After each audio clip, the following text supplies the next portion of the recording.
13ஆம் நூற்றாண்டு அப்பதான் பாண்டியர்களுடைய இறுதி காலம் முடிந்ததற்கு பிறகுதான் உங்களுக்கு வந்து ஆமா ஆமா உள்ள வராங்க அப்படிங்கறத சொல்ல முடியும், தெளிவா சொல்ல முடியும். இப்ப நீங்க திருப்புகழ்ல சொல்லியிருக்கு அப்படின்னு சொன்னீங்கன்னா, திருப்புகழ் காலத்திலே இஸ்லாமியர்கள் இங்க வந்து விட்டார்கள். கரெக்ட்.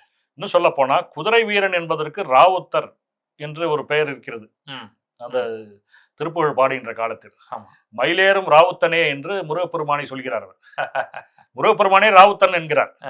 ஏன்னா அந்த ராவுத்தன்னா குதிரை வீரன் அர்த்தம். ஏன்னா அரேபியால இருந்தா குதிரை வரும். இந்த விஷயம் எல்லாமும் இருக்கு.